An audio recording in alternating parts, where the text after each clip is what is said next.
सर्वप्रथम सर्वांना श्री स्वामी समर्थ. स्वामी महाराजांच्या कृपेने तुमच्या सर्व चांगल्या इच्छा पूर्ण होत ही स्वामींचरणी प्रार्थना करते आणि आजच्या व्हिडिओला सुरुवात करते. 2026 मधील अधिक महिना सुरू झालेला आहे. 17 मे ते 15 जून असा हा अधिक ज्येष्ठ महिना असणार आहे. सोन्यासारखा हा महिना असतो. जेवढी सेवा होईल ना तेवढी आवर्जून करा. तुम्ही ज्या देवांना इष्टदेवतांना मानतात ना त्या देवांची सेवा करायची आहे. आणि आपल्याला अधिक महिन्यामध्ये मंगळवार आणि शुक्रवार आपल्या कुलस्वामिनीची सुद्धा विशेष सेवा करायची आहे. इतकं भरभरून फळ मिळेल ना. कितीही अडचणी असू द्या, आर्थिक अडचणी ज्या घरात असतील ना त्या सर्व स्त्रियांनी, माझ्या सर्व महिलांनी शुक्रवार असो अधिक महिन्यातील किंवा मंगळवार आपल्या कुलदेवीची सेवा जरूर करा. आणि 2 विड्याची पानं देवी आईच्या चरणी जरूर अर्पण करा. मग तुम्ही गोड पानाचा जरी विडा अर्पण केला, नंतर तो विडा प्रसाद स्वरूप तुम्ही सर्वांनी घरात प्रसाद स्वरूप खाऊ शकता. नाही जमलं तर 2 विड्याची पानं घ्या, चांगली देठाची हिरवीगार, धुवून घ्या, पुसून घ्या. त्यावर थोडीशी साखर ठेवा, 2 लवंग ठेवा, दोन्ही हातात ती विड्याची पानं घ्या आणि तुमच्या मनातील इच्छा बोलून आपल्या कुलस्वामिनीला अर्पण करा. इतका सोन्यासारखा आशीर्वाद मिळेल की तुमच्या सर्व इच्छा क्षणात माता लक्ष्मी आपली कुलदेवी जरूर पूर्ण करेल. सुंदर उपाय आहे विड्याची पानं. तुम्हाला जर जास्त विड्याची पानं मिळाली तर आवर्जून देवी आईचा फोटो असेल, किमान महिन्यातून एकदा का होईना या अधिक महिन्यात मंगळवार शुक्रवार, एखाद्या मंगळवार शुक्रवार जरी ही सेवा केली तुम्ही चालेल. तुम्हाला जर दर मंगळवार शुक्रवार करायची असेल, दर मंगळवार शुक्रवार तुम्ही गोड पानाचा विडा अर्पण करू शकता. आता नाही जमणार माझ्या सर्व महिलांना एवढ्या वेळा, तर मग एक वेळा जरी तुम्ही महिन्यातून या एक वेळा जरी अर्पण केला गोड पानाचा विडा किंवा पानांची माळ जरी अर्पण केली, त्याला 2-2 लवंगा अर्पण करू शकता तुम्ही. विड्याचं पान आणि 2 लवंगा अशी सुद्धा माळ तयार करून आपल्या कुलस्वामिनीला अर्पण करू शकता. नाही जमलं, मी तुम्हाला सांगितलं, 2 विड्याची पानं घ्या, त्यावर थोडी साखर ठेवा, 2 लवंग ठेवा आणि तुमच्या देवी आईच्या चरणी ती 2 विड्याची पानं अर्पण करून द्या. नंतर तुम्ही विड्याची पानं ती निर्माल्यात टाकू शकता. ती 2 लवंग आणि थोडी साखर असेल, तुम्ही प्रसाद स्वरूप खाल्ली तरीही चालेल. तर आपल्याला अधिक महिन्यामध्ये काही नियमांचं पालन जरूर करायचं आहे. मांसाहार, मद्यपान होणार नाही, कुणाचा अपमान होणार नाही याची जरूर काळजी घ्यायची आहे. महिलांनो, फक्त आपली माऊली आणि आपण एवढंच बघा. या महिनाभरात इतकं भरभरून फळ मिळणार आहे. कुणाचीच निंदा नालस्ती करू नका. आणि कुणी तुमची निंदा नालस्ती करत असेल तरी पण त्याला प्रतिउत्तर करू नका. देव आहे, उत्तर आपला देव देणार आहे. म्हणून तुम्हाला रडवत जरी कोणी असेल ना, कुणालाच काही अपशब्द बोलू नका. आणि आपल्या वास्तूत तर अजिबात नाही. तुम्हाला आज रडवत आहे, उद्या तो रडणार आहे. हे 100 नाही 1000% खरं आहे. कलियुग आहे. देव इथंच करायला लावतो आणि इथंच भरायला लावतो. म्हणून कुणालाच प्रतिउत्तर करू नका आणि कुणाविषयी अपशब्द आपल्या वास्तूत बोलू नका. कुणाच विषयी निंदा नालस्ती करू नका. या महिन्यातच काय तर कधीच कुणाची निंदा नालस्ती करू नये. कुणाच्या डोळ्यामध्ये आपल्यामुळे पाणी येईल ना, तर असं तर कधीच वागू नये. तर अधिक महिन्यामध्ये या अधिक महिना संपायच्या आत आपल्या कुलदेवी आईची ओटी भरायची आहे. महिलांनो, घरच्या घरी जरी भरली तुम्ही चालेल.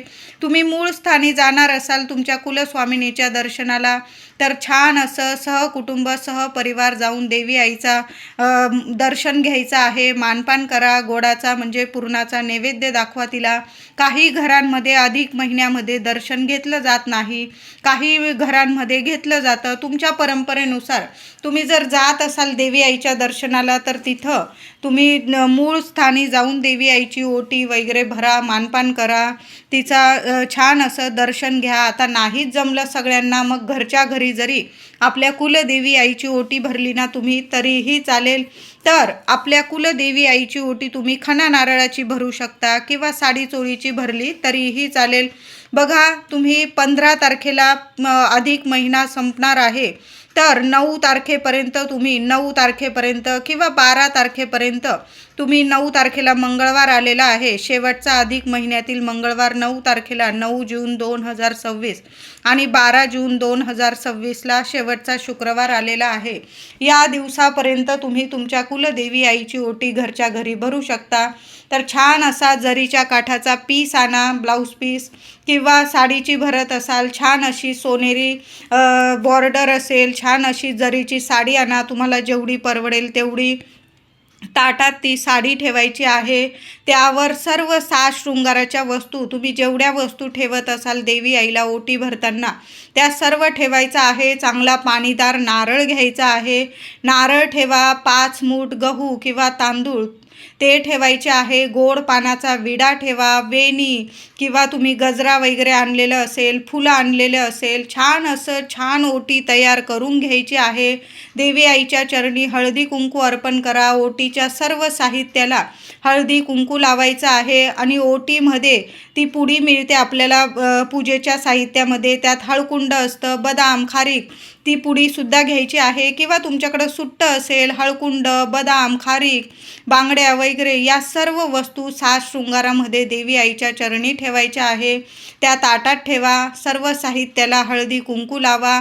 बांगड्या, देवी आईची ओटी भरताना स्वतःच्या हातात सुद्धा हिरव्या बांगड्या भरा आणि ओटीत सुद्धा डझनभर बांगड्या ठेवा किंवा अर्धा डझन ठेवा, पण बांगड्या जरूर ठेवायच्या आहे. आणि हिरव्या रंगाला तर खूप महत्त्व आहे. देवी आईच्या ओटीत हिरव्या बांगड्या, हिरवा चांगला पानाचा विडा या वस्तू जरूर ठेवा. छान असं ओटीचं ताट हृदयाजवळ घ्यायचं आहे. तुमच्या मनातील इच्छा बोला आणि देवी आईच्या चरणी 5 वेळा टेकवून तुम्ही ती ओटी अर्पण करायचं आहे.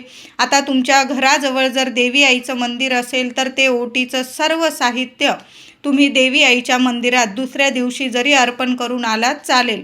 आता नाहीच तुमच्या घराजवळ ओटीचं साहित्य देण्यासाठी मंदिर, मग तुम्ही ते साहित्य स्वतः जरी वापरलं ना महिलांनो चालेल. ज्या वस्तू असतील, वेणी वगैरे, गजरा तुम्ही डोक्यात माळू शकता. खण असेल तुम्ही शिवू शकतात, ब्लाऊज वगैरे, साडी तुम्ही नेसू शकता. पानाचा विडा प्रसाद स्वरूप खा. आणि जे ओटीचं नारळ असेल ना ते एखाद्या देवी मंदिरात चढवण्या किंवा तुम्ही ते फोडून खाऊ शकतात, कारण आपण देवी आईची ओटी भरलेली आहे. ते ओटीचं प्रसाद स्वरूप तुम्ही सर्व साहित्य स्वतःसुद्धा वापरू शकता. अशाच पद्धतीने अधिक महिन्यामध्ये तुमच्या आईची सुद्धा ओटी भरायची आहे. आईच्या तुम्ही घरी गेलात, तुमचा मानपान होत आहे, तिथं तुम्हाला वाणाला बोलवलेलं आहे, तर तुम्ही सुद्धा आईला घरी बोलवा. तिला जेवण खावण करा, तिचा मान सन्मान करा, तिची खणा नारळाची, साडी चोळीची, तिची ओटी भरा. आणि त्या ओटीमध्ये सुद्धा आईला सुद्धा 1 गोड पानाचा विडा द्या. बांगड्या, हिरव्या बांगड्या डझन 2 डझन जेवढ्या तुमची मम्मी घालत असेल आई, तेवढ्या बांगड्यासुद्धा. हिरव्या बांगड्यांना खूप महत्त्व आहे अधिक महिन्यामध्ये.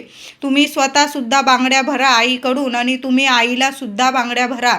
आता तुमची सासू असेल, सासूला सुद्धा तुम्ही अधिक महिन्यामध्ये बांगड्या भरू शकता. असं नाही की आईला करतोय मग सासूला नाही, तर आपली आईच असते ती, तर तिला सुद्धा गोड पानाचा विडा द्या. तिला खणा नारळाची ओटी नाही भरू शकत तुम्ही एकाच घरातल्या आहे म्हणून, पण एक साडी तर तुम्ही तिला आनंदाने काहीतरी भेट वस्तू म्हणून दोन्ही आईंना तुम्ही आईची ओटी भरा, तुमच्या जन्मदेती आईची. आणि आपली आई असेल सासू आई, तिला एक छान भेट म्हणून तुम्ही साडी जरी दिली ना तरीही चालेल. तिला छान अशा हिरव्या बांगड्या भरा, तिला सुद्धा गोड पानाचा विडा द्या. बघा दोन्ही घरात इतका आनंद निर्माण होतो ना की कशालाच कमी राहत नाही. अखंड लक्ष्मी नांदते. अशा प्रेमाने जर आपण अधिक महिन्यामध्ये सर्वांचा मान सन्मान केला ना तर त्या घरांमध्ये, दोन्ही घरांमध्ये इतका आनंद येतो, इतका आनंद निर्माण होतो की साक्षात लक्ष्मीनारायण भरभरून आशीर्वाद देतात. आणि अशा आनंदी घरांमध्येच माता लक्ष्मी प्रसन्न राहते. म्हणून दोन्ही घरांचा मानपान महिलांनो तुम्ही करू शकता अशा पद्धतीने. आणि आपल्या कुलदेवी आईची ओटी तर आवर्जून भरा. मी सांगितलं महिना संपण्याच्या आत जरूर भरा. आणि रोज झालं तर देवी आईला कुंकुमार्चन जरूर करा. संध्याकाळी नित्य नियम बनवून घ्या. तुम्ही सकाळी पण करू शकता ही सेवा.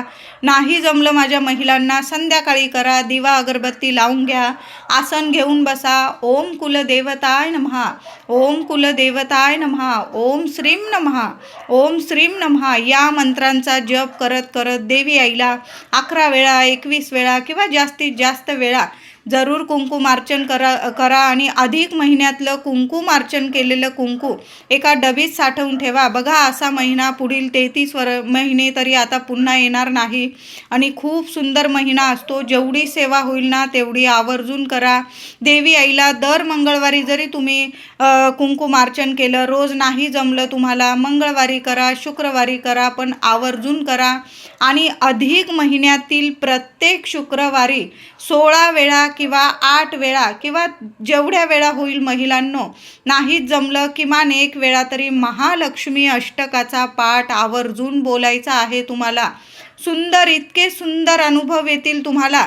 कितीही पैशांच्या अडचणी असू द्या, माता लक्ष्मी आहे, कुठल्या ना कुठल्या रूपात येऊन तुमची मदत करून जाईल आणि पैशांचे मार्ग तुम्हाला मोकळे करतील. चांगल्या याच्याने म्हणजे चांगल्या कामाने, कष्टाला तुम्हाला इतकं फळ मिळेल. चांगल्या मार्गाने तुमच्या घरात पैसा येऊ लागेल. तुम्ही काही कष्ट घेत आहात, तुमचे पती मुलं कष्ट घेतात, काही वेळा खरंच खूप अडचणी येतात, पैसा येतो आणि निघून जातो, कुणाचं आरोग्य नीट राहत नाही किंवा काही ना काही आले पैसे की निघून जातात, बरकत राहत नाही. मग अशा वेळी कष्टाला जर फळ मिळत नसेल ना, तर अधिक महिन्यात देवी आईची महालक्ष्मी अष्टकाची सेवा आवर्जून करा. आणि जिथं लक्ष्मी मातेची सेवा होते तिथं नारायणांची सेवेशिवाय ही सेवा अपुरी आहे, अधुरी आहे. म्हणून रोज 1 वेळा तरी विष्णू सहस्त्रनामावली ऐकलं तुम्ही यूट्यूबवर तरी चालेल, जर असं मोठ्या स्वरात लावा. लक्ष्मी नारायणांची, आपल्या माऊलीची, आपल्या देवांची सेवा आपल्या वास्तूला सुद्धा ऐकू द्या. वास्तू नेहमी प्रसन्न राहील आणि अशा प्रसन्न वास्तू जिथं नारायणांची सेवा होते ना, तिथं माता लक्ष्मी आपला उंबरठा सोडून कधीच कुठं जात नाही. व्यंकटेश स्तोत्राची सेवा करू शकता तुम्ही, 3 दिवसाची सेवा करू शकता किंवा महिनाभर जेवढ्या वेळा तुम्हाला व्यंकटेश स्तोत्र पठण करता येईल ना तेवढ्या वेळा जरूर करा. सकाळी करा, संध्याकाळी करा, कुणी तर रात्री 12 वाजता सुद्धा सेवा करतात. जसं जमेल तशी सेवा करा, पण हृदयापासून करा.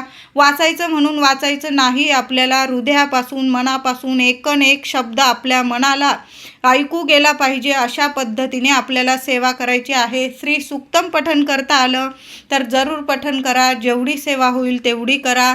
श्री स्वामी चरित्र सारामृताचं 1 जरी पारायण झालं ना, तुम्हाला जास्त करायचे तुम्ही करू शकता, पण किमान अधिक महिन्यात 1 तरी पारायण जरूर आपल्या घरात छान करा. तुम्हाला गुरुचरित्राचं पारायण करायचं असेल तर तुम्ही या अधिक महिन्यात जरूर करू शकता. त्याचबरोबर अधिक महिनाभर महिलांनो, संध्याकाळचा एक नियमच बनवून घ्या. 4 दिवस वगैरे असतील तर माझ्या दादांनी जरी दिवा अगरबत्ती केली चालेल, पण माझ्या सर्व महिलांनी संध्याकाळचं रुटीन बनवून घ्या. संध्याकाळी दार वगैरे बंद करून कुठंच जाऊ नका. जरासं नंतर जा किंवा आधीच जाऊन या, पण ऐन संध्याकाळी 6:30 ते 7:30 आपलं दार, मुख्य दार तरी उघडं ठेवा, खिडक्या उघडं ठेवा. मुख्य दाराशी दिवा, तुळशीजवळ दिवा, छान धूप, दीप, अगरबत्ती, सुवासिक आपलं घर इतकं प्रसन्न करून ठेवा की माता लक्ष्मी इतकी प्रसन्न झाली पाहिजे की दुःख दारिद्र्य नावाला सुद्धा काय 100 जन्म तुमच्या उंबरठ्यावर सुद्धा फिरकलं नाही पाहिजे, असं आपलं घर करून ठेवायचं आहे. महिलांनो, संध्याकाळी आपलं मुख्य दार उघडं ठेवा. मच्छर येऊ द्या, पण आपलं मुख्य दार जरूर उघडं ठेवा. दिवा अगरबत्ती करा. 2 लवंग रोज जाळता आला तुम्हाला उंबरठ्यावर जाळा किंवा तुमच्या देवघरासमोर माता लक्ष्मी समोर जरी जाळल्या. कापूर जाळा, 1-2 तुकडे कापूर. नाही जमलं रोज तर अधिक महिन्यातील मंगळवार किंवा शुक्रवार माता लक्ष्मी समोर कापूर जाळा आणि त्यावर 2 किंवा 5 लवंग आवर्जून जाळा. संपूर्ण घरात तो कापूर धूप फिरवा. आपल्या मुख्य उंबरठ्यावर सुद्धा मातीच्या पंतीत तुम्ही कापूर जाळू शकता. अधिक महिना संपण्यापूर्वी एकदा का होईना गाईला ताजी चपाती, तूप, गूळ लावून जरूर खाऊ घाला. माझ्या दादांनी ही सेवा केली चालेल, महिलांनी करा. मुलं शिक्षण घेत आहे, लग्नकार्यात अडचणी येत आहे, सर्वांनी गाईला जरूर हा ताजा नैवेद्य खाऊ घालायचा आहे. तुम्हाला जर जमलं तर पुरणाची पोळी, एक पुरणाची पोळी तुम्ही विकत घ्या किंवा माझ्या महिलांनी घरात बनवलेली असेल पुरणाची पोळी. आंब्याचे दिवस चालू आहे, घरोघरी पुरणावरणाचा थाट तर असतो, चांगला बेत आपण बनवतो. पहिली पुरणाची पोळी गोमातेला जरूर खाऊ घाला.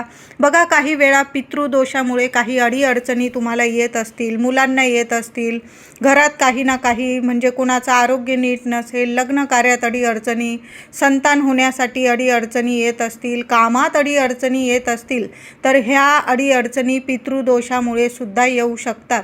म्हणून गाईला अधिक महिन्यात गाईला नैवेद्य देणं खूप पुण्यकारक ठरत असतं. 33 जन्मांचं 33 कोटी देवी देवतांचा भरभरून आशीर्वाद आपल्याला मिळतो आणि आपल्या 7 पिढ्यांचा पितृदोष तर नक्कीच दूर होतो. म्हणून गाईला ताजी चपाती किंवा पुरणपोळी जरूर खाऊ घाला. सर्वांनी हा नैवेद्य गाईला खाऊ घाला. बघा, शोधा, महिना संपण्याच्या आत गोमाता दिसली तर आवर्जून खाऊ घाला. महिलांनो, गाय जर तुमच्या जवळ येत असेल घराजवळ आणि मारत वगैरे नसेल गाय, तर तिला हळदी कुंकू लावा, स्वतःच्या कपाळी लावा.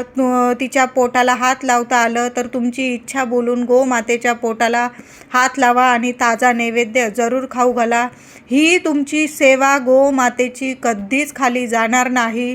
तुमच्या पिढ्यानपिढ्या तुम्हाला पुण्यफळ मिळत राहील. तुमच्या लेकरा बाळांना इतकं पुण्यफळ मिळेल की प्रत्येक कामात त्यांना, शिक्षण असो, नोकरी असो, व्यवसाय असो, कुठंही परदेशात शिकायला गेलेले असतील, नोकरीला गेलेले असेल, तुम्हाला चिंता असेल तर गोमातेची ही सेवा आवर्जून करा.